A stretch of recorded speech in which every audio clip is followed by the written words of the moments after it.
Hey everybody, it's Matt. Welcome back to the Journey Church podcast.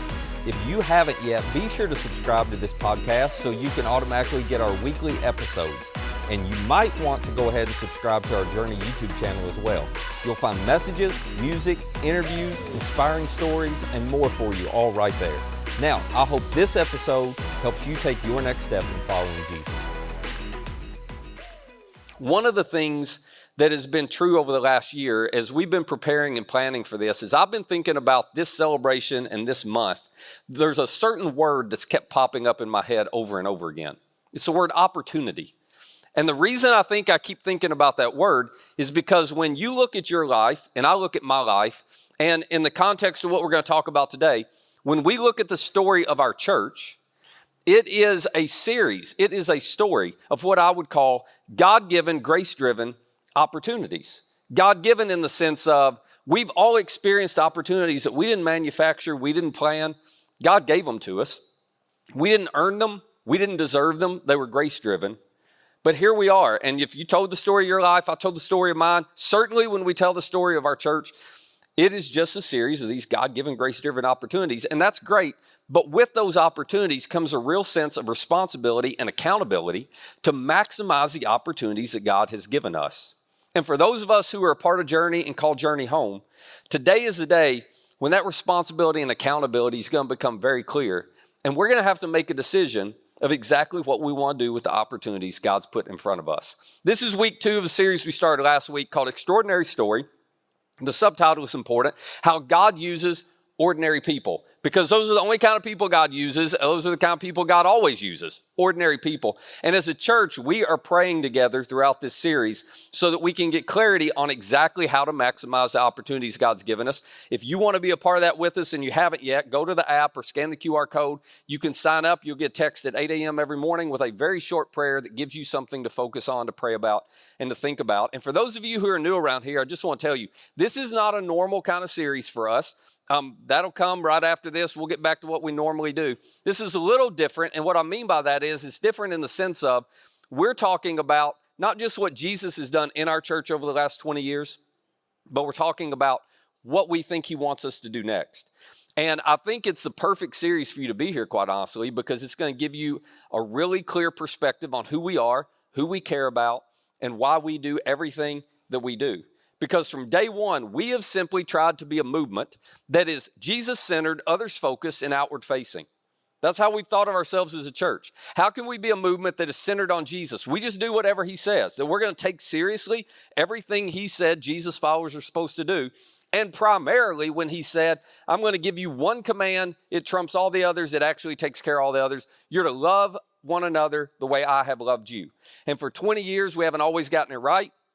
We've been trying to be that Jesus-centered and to love people the way he has loved us. We've tried to be others-focused, which just means we're trying to prioritize other people above ourselves. And whenever there's a conflict or tension between what's best for us and what's best for others, we're going to serve others first. And we've tried to be a movement that is outward-facing.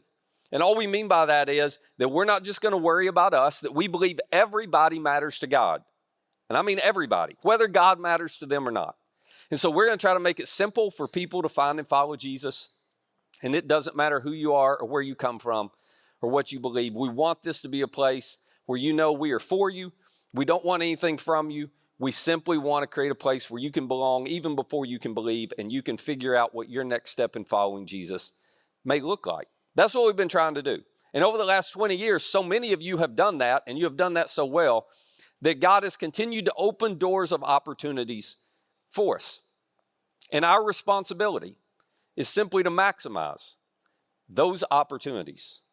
And the reason I know that is because just a couple weeks before Jesus was going to be arrested, crucified, ultimately killed, he's standing on a hillside teaching a group of his followers just outside of Jerusalem.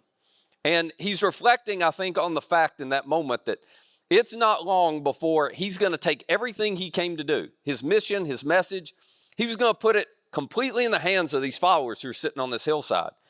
He knew he was about to leave, and he was going to leave it in their hands. And so he wanted to help them understand with this opportunity came some responsibility and accountability. And so he told one of the things he's famous for telling. He told a parable, which if you're not familiar with that, it's just a made-up story designed to make a point, okay?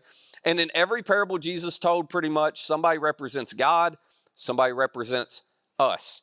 And he wanted to tell one of those made-up stories that day to help those listeners and to help all of us, ordinary people, understand the responsibility that comes when he puts his mission and his message in our hands. And so here's the story that he told. He said, again, and he's talking about his kingdom, his mission, his message. He says, it's going to be like a man going on a journey. And the man represents Jesus, okay? Because he knows he's about to leave. It's going to be like a man going on a journey. He called his servants. That represents all of us ordinary people. And he entrusted his wealth to them. He entrusted something that was incredibly valuable. He entrusted these opportunities to them. Now, you already know this. Whenever someone entrusts something of value to you, you already understand you don't own it. Your responsibility is to steward or manage it well. You're responsible and accountable for what you do for it. This is all Jesus is communicating. He's going, I'm about to put some extraordinary opportunity in your hands, but you're responsible and you're accountable. And then he tells the story, and here's how it goes. He says, to one, this owner, to one, he gave 5 bags of gold. He gave his servant 5 bags of gold. To another servant, he gave 2 bags. To another, 1 bag, each according to his ability. And then he went on his journey. He left. Now notice, the servants didn't get to pick how much they got. The owner decided, I'm going to give you this much opportunity and you this much and you this much. And it's entirely dependent on what the owner felt each person could handle. But it didn't matter if they got a little or a lot because the expectation was the same. And then the owner up and he went on his trip. And what do you think the servants did? Well, Jesus says that the man who had received 5 bags of gold, he went at once, he put his money to work, he gained 5 more bags. He doubled the money of the owner. He maximized the opportunity he had been given. In the same way, Jesus says the one with 2 bags of gold gained 2 more, did the exact same thing. Maximize the opportunity he had been given.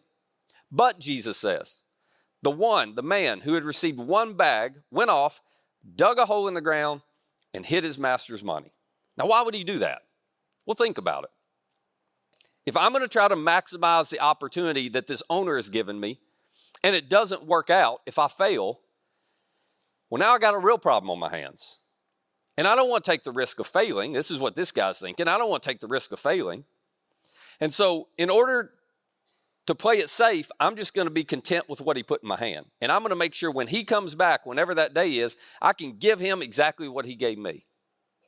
The problem is in playing it safe, simply so he could be safe and comfortable, he missed the opportunity of a lifetime. And then Jesus tells us this. After a long time, the master of those servants returned, and he settled accounts with them. And I don't even need to read you the rest of this parable, do I? Because you can guess what happened. You can guess who the master was happy with and who he wasn't.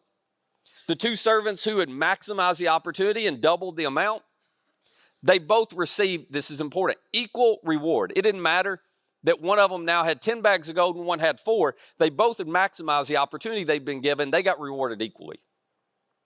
But the man who decided to play it safe, to be content, to be comfortable, well, he had a different experience with the master. He left extremely frustrated. He left having missed the opportunity of a lifetime. Now, you can go read the rest of the story for yourself, but what's Jesus' point? The thing he was trying to communicate to all of us who follow him is very simple. Our responsibility is to maximize our opportunities, our God-given, grace-driven opportunities. Now, the reason I wanted to share this story with you today is for those of you who called Journey home, and if you didn't, if this isn't your church yet, you're just trying to figure it out, you couldn't have picked a better day to come because none of this is required of you, okay? It's all optional, and by the time I'm done with this, you'll be like, I'm glad he wasn't talking to me. So the rest of us who call Journey home, this story is really relevant. And the reason it's relevant is because you and I have to decide what kind of church we're going to be. We have to decide if we're going to be like the guys who maximize their opportunity or the one who settled. We have to decide if we're going to take the risk to try to do everything we can with the opportunities God's put in our hand, or if we're going to be comfortable and play it safe. We have to decide what question is going to drive this movement. Are we going to care more about what we're content with? Okay, well, we're at a point. I'm content. It's good, and my family's good, and we're experiencing everything we need, and it's wonderful. Let's just settle for that. I mean, you can do that. A lot of people, a lot of places choose to do that. We can decide we're just going to let what we do be driven by what we're content with, or we can ask ourselves the question, what are we capable of? And we can decide that we're going to try to maximize the opportunities God has given us. Now, the reason I bring these two questions up is because I want to give you my perspective on you, okay? And you may argue with me about this, and that's fine. It's kind of irrelevant. But I see a lot of churches. I go to a lot of places. I talk to a lot of pastors. And I want to tell you something. From my point of view, you're a 5-bagger church. It's kind of an odd way to say it, isn't it? But you get my point. You're like a church. You're like the guy that God gave 5 bags to. You're a church that God's come and he said, I'm giving you 5 bags of opportunity. That doesn't make us any better than a church he gives 2 bags or 1 bag, but he's given you 5 bags. You have 5 bags of talent. You have 5 bags of resources. You have 5 bags of opportunity. But if I'm being honest with you, and I'm going to be honest with you, as much as we have done over the last 20 years, and as much as Jesus has done through us to make an impact, we're only delivering a 2 or 3 bag return on the opportunity he's given us. It's good. I'm not saying it's bad. Those 2 bags of return have made a lot of impact in a lot of ways. But we're not maximizing our opportunity yet. We're not maximizing everything that God has given us. And we've got to decide if we're going to be comfortable and settle, or if we're going to maximize the opportunity. Now, the reason I'm talking to you about this is because I think I know you pretty well, and I think can pretty confidently say you like to win. A lot of competitive people in our church. I don't know why. I'm not that way at all. So I don't know where y'all got that. But anyway, a lot of competitive people. I think you're the kind of people who want to maximize the opportunities God puts in front of us. I think you're the kind of people who want to be driven by what we're capable of doing and not what we're content with. But you're going to get to decide that. That's not a decision for me to make. What I do want to do is paint a picture for you of what it would look like for you to maximize the opportunity God has given you. For you to take the 5 bags of opportunity, talent, resources that God's put in your hands and double it. Last week, if you weren't here last week, you have to go back and listen to get context for this. But last week, I shared with you about a lot of the things that Jesus has been doing through you as a church that you didn't even realize, regionally, nationally, and internationally. The good news is you made a significant impact. But with that impact comes some new opportunity that you have to decide if you're going to pursue or not. So to take your 5 bags of talent as a church and maximize your opportunity regionally means you would decide to be a catalyst for a spiritual movement in our entire region. Because you have the capability now of being one of these catalysts to do this. Let me explain what I mean by that. I told you last week we've got people from 5 different counties, good numbers of people from 5 different counties attending our church. And that's wonderful, and none of that was strategic, none of that was planned. But now you've got this opportunity in front of you.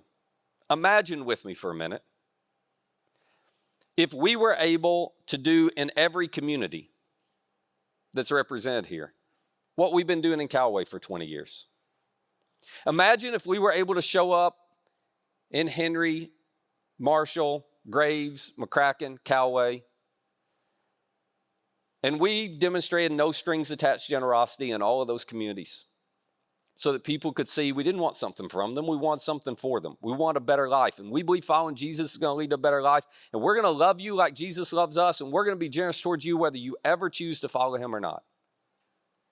Imagine what could happen in our region if that was happening in all of those counties and not just this one. Imagine if there were high school students who are figuring out how to do in their schools and in their communities what's happening right here. Imagine if there were you who live in each of those counties, you were gathering with each other in groups and you were helping each other to grow spiritually, but you were also figuring out how can we gather together and go serve our community in some different ways. Imagine the possibility of the number of lives that would be changed, the number of families that would be different, the number in some cases of generations that would be changed in terms of the entire direction of a generation or a family, because they understood they have a Father in heaven who loves them and cares about them. And because they experienced exactly what we just saw Samantha sharing in that baptism a minute ago. That Jesus became personal to them. That they were changed by him. That they realized following Jesus really does make your life better and make you better at living life. You have the potential to be a catalyst for that to happen. The question is, are we willing to do what it takes to make it happen? You've got some five-bag potential nationally. I talked to you last time about how you've been supporting churches. They're trying to do in their communities what we're trying to do ours, whether it's new churches that are starting or existing churches are trying to learn how to do it and how they've been learning from you. Next week, you're going to hear a lot more about that because two of these pastors are going to show up and they're going to talk to you and share personally with you about what a difference you made in their lives and in their churches. You had no idea. But with all of that comes some real opportunity. Nationally, you got an opportunity to start and support churches around the country to make sure every single person in our country is within driving distance of a church like this. Which you may be thinking, why would we care? Well, there's this pesky little thing Jesus said about we should care. Okay, so you deal with that. But if you don't want to listen to Jesus, well, there's a selfish side of this too. Because at some point, this is going to get really, really personal for you. And I know it is because I watch it happen almost every week now. You're going to have a son or a daughter, a grandson, granddaughter. You're going to have a mom or dad, a brother, sister, a friend. You're going to have somebody who is either living somewhere else in the country or moves to somewhere else and they decide to explore faith. And at that point, you're going to be like, oh my gosh, I just hope there's a church like this in their community that I can send them to. And you're going to do what somebody did this week with me. You are going to text me and say, so-and-so who's a part of my family is moving to Madison, Wisconsin. Is there a church like this there that they can go to? What about this church? And in that case, I text back and said, I know that church. I actually know their pastor. They're part of the network that we're in. Has a great church. He's a great dude. His wife is incredible. They should go check it out. But just as equally, when you guys text me, I have to say, I don't know of a church like that right now in that community. If I give you that answer, suddenly it's going to matter to you. And we can't do it all on our own. But we have a chance to help make sure there are churches like this within driving distance of every single person in our country.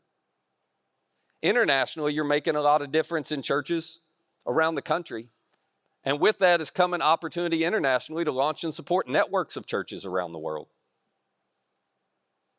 We've got a partnership with Further Faster Network in England, Ireland, but we've helped a lot of churches all around the world. And you actually have a chance to make sure that there's a church like this in every country in the world that's making sure there's a church like this in every community in their country. You can help do that.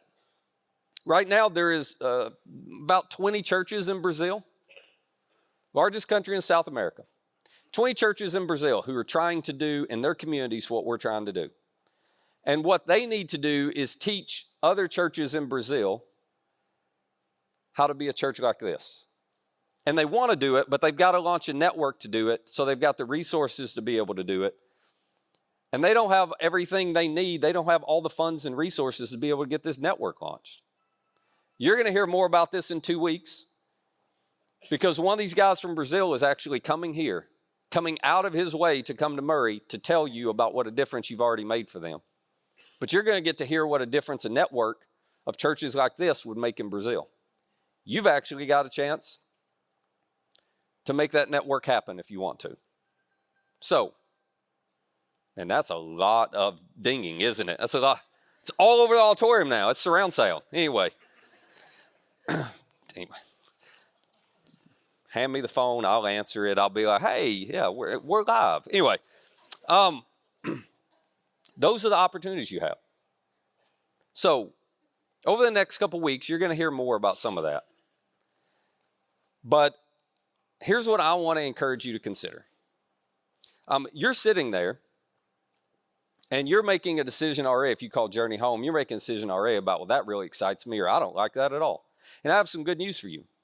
We're going to vote on whether we maximize these opportunities or not. Now, most of you are like, we've never voted on anything here. No, you vote all the time. You vote with your time and your money. We vote on stuff all the time around here. Every one of you, you vote with your time and money if you call Journey home. So when you don't like a direction we're going, you just quit showing up. You don't give your time. Or you keep showing up, but you don't serve and help with it. You make a vote. If you don't like a direction we're going, you don't give money to it, you're making a vote. When you like a direction, you give your time and money and you make a vote. So you're going to get to vote. You're going to get to decide. Now, I just want to be really clear. If you choose to put your time and money into maximizing these opportunities, then that means you're supportive. And if you don't, you're saying no to making a difference in these ways. And you get to decide, because if you can't tell, this is way bigger than what I can do. It's way bigger than what our staff can do. It's going to take everybody to make this happen. So we're going to have a vote immediately. It's called our annual FOR offering, okay? That's what it's called. For those of you who are new, we do this offering every single year. We give as big as we can give, and then we give every penny away to nonprofits in our local communities and then in some places around the world to help them go further faster. We fund projects that they don't have the funding to fund that would make a big difference for them. It's an incredible thing to watch these nonprofits be able to make a bigger impact because of our generosity. So we do it every year. We give every penny away. And this year we're going to do it again. And this year the goal is the same goal that's always been. We never set a financial goal. I always set a participation goal. And if you've been around here, you know what it is. The goal is real simple, 100% participation, 100%. Which some of you are like, man, we got to be close to doing that every year. Nope, we're not. We're not. Let me give you a little context. We opened this building up in 2022. And in the last 3 years, we have grown by 132% in our average attendance every week. For those of you who hated math class, that means we have more than doubled in size. Okay, that's what that means, which is great. Here's what's a little bit of a head scratcher. In those same 3 years, every year we've done our annual FOR offering. And every year the amount that's been given has gone down while we have more than doubled in size and growth. And we have not had 50% participation in any one of those years. Now, some of you a minute ago thought I was being harsh when I said we're a 5-bagger church giving 2-bag return. But there's my first piece of evidence I would like to present. That's a bit of a head scratcher, isn't it? How are we more than double in size and we've got that lower participation? And we're giving less money? Now listen, you need to know 2 things. Number one, whenever something like this happens, it really bothers me. And the reason it bothers me, I am not bothered by the fact that we all are a mess and we've all got broken pasts, and I'm not bothered by stories, and I'm not bothered by, oh, we screwed that up and we messed up. I'm not bothered by any of that stuff. There's only one thing that really bothers me, and that's hypocrisy. That's it. We ain't going to be hypocrites. So we either are going to show up and be for people with no strings attached generosity, or we're going to rip for off of everything, because we're not going to claim to be something we're not. Now, the other thing you need to know is this.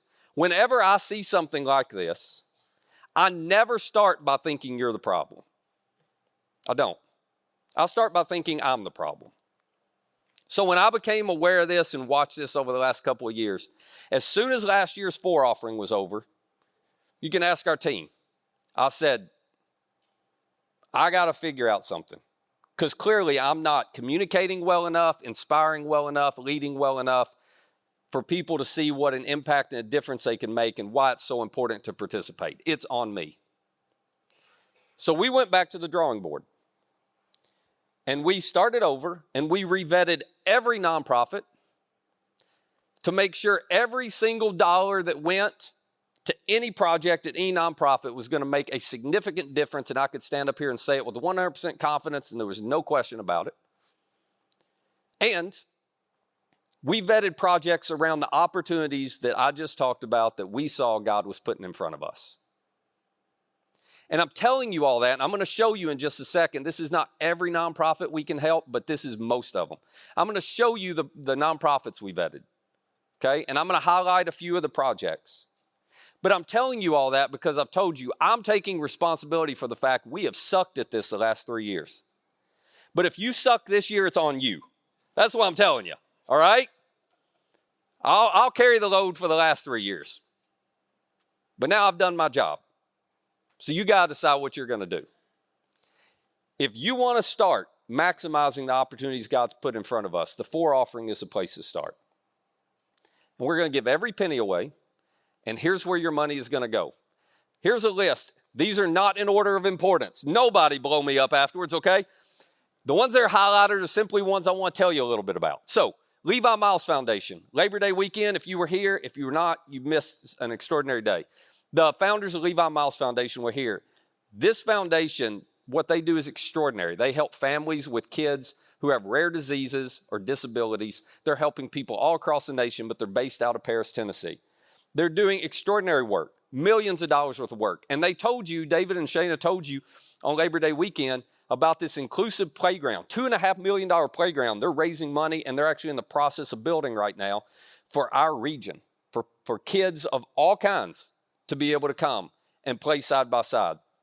They are almost done funding that, but we would love, if we're generous enough, we would love to be able to write a check and fund a small part of that playground and help them finish that up. Needline Callaway, Needline Marshall, both do extraordinary work. Graves County Long-Term Recovery.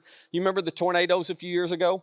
This nonprofit has been helping restore or rebuild every home so everybody is back to where they should be. They're down to the last 17 homes. We would love to write a check to them to help fund part, we can't do it all, but fund part of getting these last 17 homes done so these families can move back in and get back a sense of normalcy. Hope Callaway, who does some amazing work, Henry County Resource Center, Soup for the Soul, the Senior Citizen Center here in our community. Real quick on that, so the Meals on Wheels, most people have heard of Meals on Wheels. That is phenomenal to help seniors who don't have enough food. It's also a wellness check on them because most of those seniors never are able to get out of their house. So it is great. Every week they're getting a touch point with them. What you may not know is Senior Citizen Center doesn't have enough money to pay for all the meals that senior adults need because it's that big of a need. So there's a gap between what they have funding for and what needs to happen, and we would love to write a check to help close that gap for them so no senior adult goes hungry in our community. Sleep in Heavenly Peace, we just had a bunch of college students do a build with them yesterday. They're phenomenal. They build beds for kids who don't have beds. I don't have time to talk about that one, but it's incredible. Real Hope Youth in Paris, and then nationally, some of you know about our ICN, our network, ICN, and the church planning thing we've helped to build and what we're doing there, helping start churches. Further Faster Network, that's our network in England and Ireland. Real quick on them. 2 years ago, we started making a financial investment into them. They were trying to double in size in 3 years because England doesn't have churches like this in any of their communities. They have churches that are, 1,500 years old. I mean, they got some old churches. None of them are like this, though, doing what we do. So they're trying to create these, right? And they had about 25 churches 2 years ago. They wanted to double in size in 3 years. We started investing in them. They have nearly doubled in size in 2 years. So now the next 3 years, they want to double to get to 100 churches in England and Ireland doing what you're doing. And it's having a massive impact on the spiritual temperature of England and Ireland. Just Google it if you don't believe it, and you can read, public media companies doing front page articles about the spiritual awakening happening in England and Ireland. So we just want to keep investing in them because of the impact they're making. Andover Church is a church within that network we're personally partnered with. We have never made any financial gift to them, okay? Never. We've just helped them with ideas and resources, and they, help, but we learn from each other. But when we were over there in March, first time we visited, we discovered that they were growing so much, they were out of space. They're a church of about 250 people right now on East Sunday.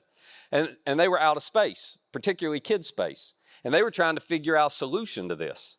Well, we do have a little experience in running out of space and coming up with creative solutions. So we sat there, and this was the most fun in the world because we got to give them an idea, and I was like, I don't have to raise the money to pay for that. This is awesome, you know? So we gave them an idea, and they took it and worked on it and everything. Well, they've been renovating their entire building to create more space. They've started opening up some of the kids' spaces this month.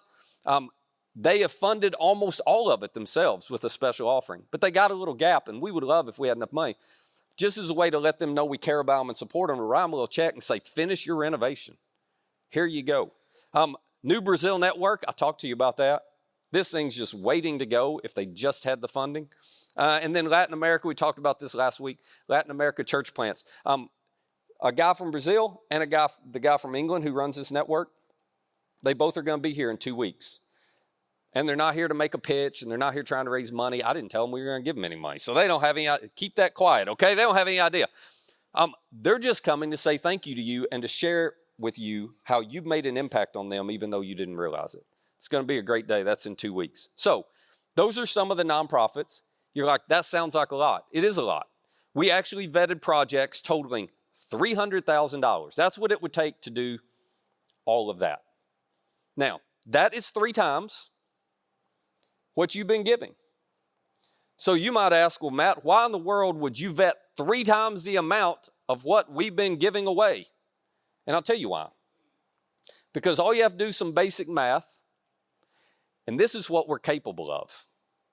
If we got 100% participation, and I'm not even asking for an amount. You do realize like $1 counts as participation, okay?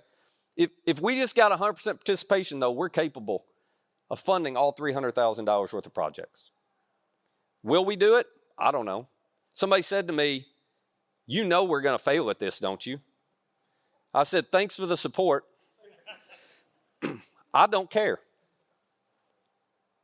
I do care, but I don't care. I'm not scared of failing. My job is to tell you what you're capable of, is to show you the opportunities God's put in front of you. You get to go vote with your time and your money, specifically your money right now with this 4 offering. You get to vote on whether you want to be a church that maximizes the opportunity God gives you or you want to settle for being content. That is entirely up to you. So, if you want to help fund these opportunities, let me tell you how. The first way is to give to the 4 offering. You can go to our app and you just select the 4 fund, and every single penny we'll give away. For you old school people who like to do checks, cash, for you young adults, checks is a little rectangle thing. It's weird, so they'll show you. So anyway, we have giving boxes. Most of you are like, I had no idea. Yeah, we have giving boxes. Out the first door right there, on the left on the wall, you will see a giving box. Just write 4 fund on your check or stick your cash in an envelope or something, write 4 fund on it. Every single penny we'll give away. I hope all of you participate in that because this benefits other people, not us. Now, real quick, for those of you who call Journey home, listen, I want to ask you to take a second step. I want to ask you to set up a recurring giving plan because a lot of you don't invest here financially. You enjoy all the benefits of it, and that's fine. We're going to keep doing it whether you give here or not. We're going to keep serving you and loving you just like everybody else. But yesterday's generosity and today's generosity will not fund tomorrow's opportunities.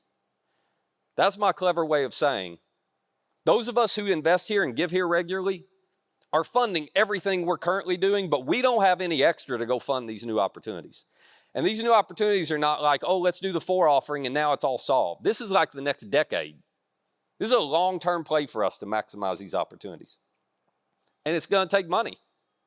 So if you want to be a part of making those happen and you call this your church, go on the app and set up a recurring gift. Some of you give, but you don't give to your capability. You may need to reconsider what you're giving.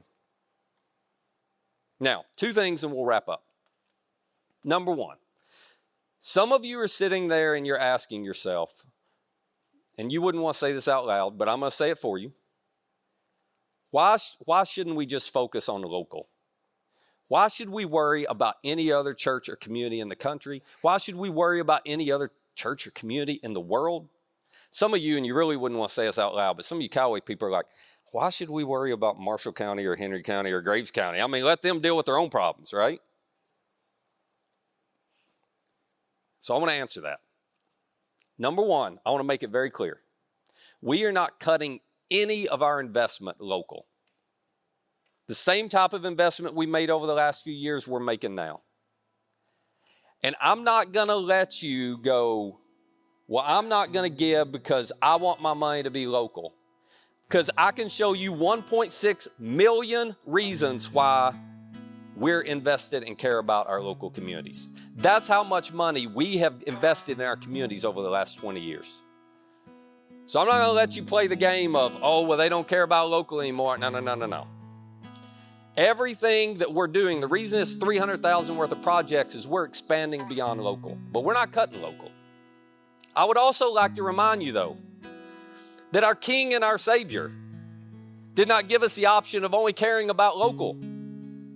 He said, your job is to go to the ends of the earth, to send my message, to share my message with every person in every nation in the world. So if you call yourself a Jesus follower, you got to figure that out. And on a selfish sense, you ought to care about more than local anyway, and I'm going to tell you why it benefits you. Because what's happening out there and around there is eventually going to show up here. It's just a matter of time. It's already shown up here in some ways. So if you think you can be isolated and we're just going to take care of a little local, it's still going to show up. And if you really cared about local so much, wouldn't you have already given bigger gifts to fund that local? You weren't. And we have been. So let's not use that as an excuse. Let me tell you why this matters.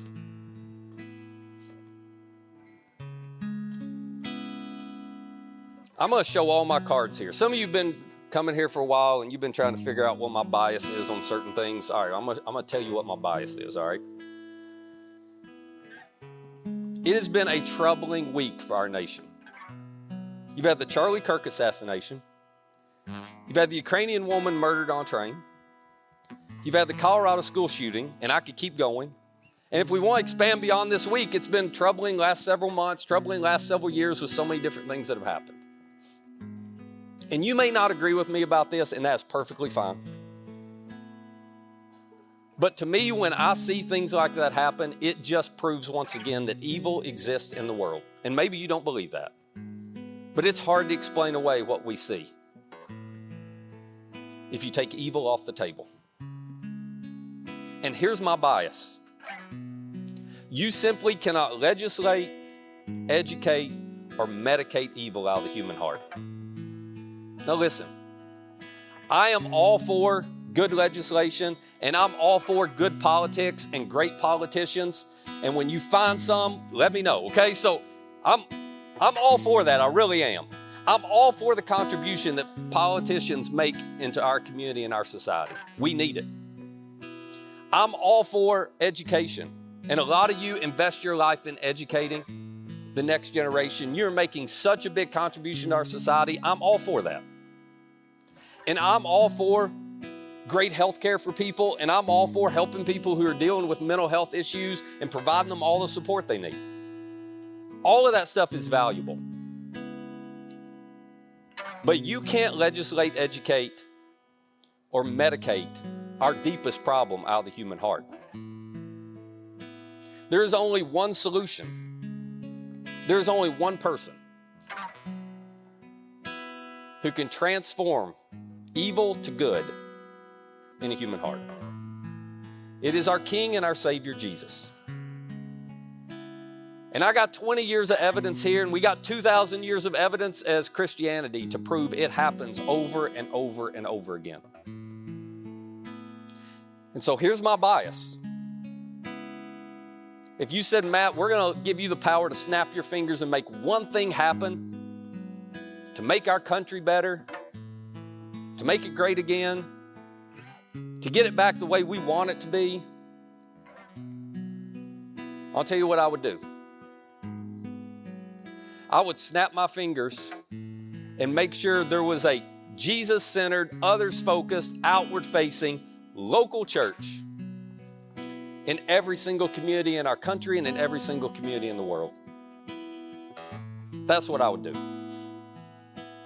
Because a Jesus-centered, others-focused, outward-facing local church is the hope of the world. Because we carry the message of hope that everybody needs. We carry the message of the only solution that will transform a human heart. So, you do what you want to do with the opportunities that God's putting in front of us. But I am all in on them.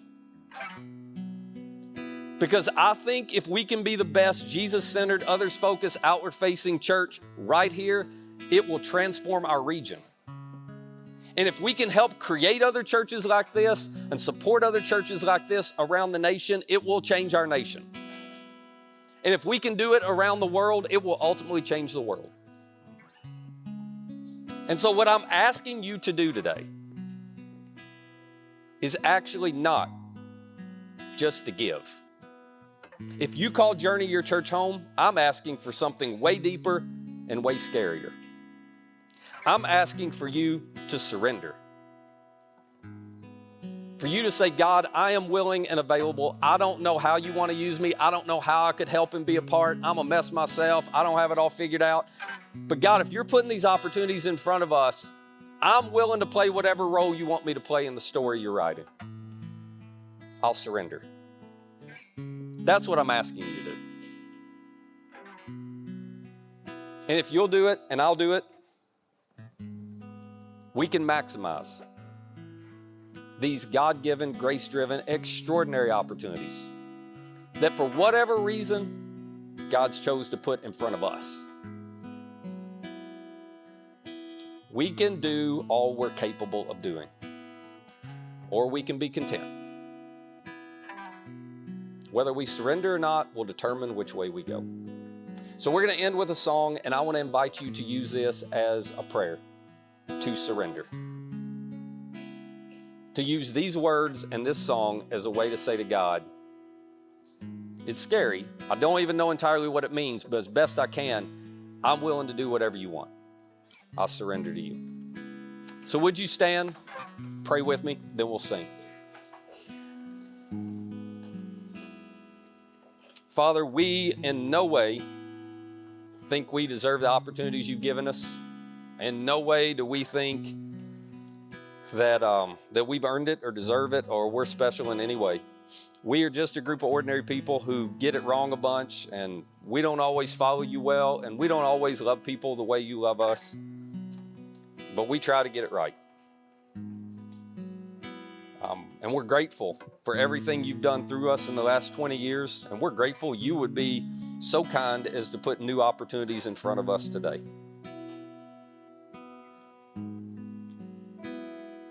And my prayer is that we will choose to surrender, because it will cost something to care about people other than ourselves.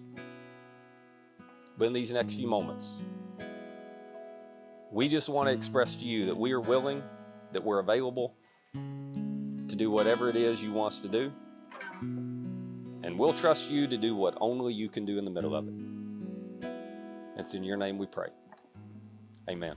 Hey, if you'd like more content like this, subscribe to our YouTube channel and download our Journey app to access all of our recent message content. And our app is the easiest way to share this content with a friend. For more information on our church or to find our app or our YouTube channel, just visit journeycalway.com. That's journeycalway.com. Thanks for listening.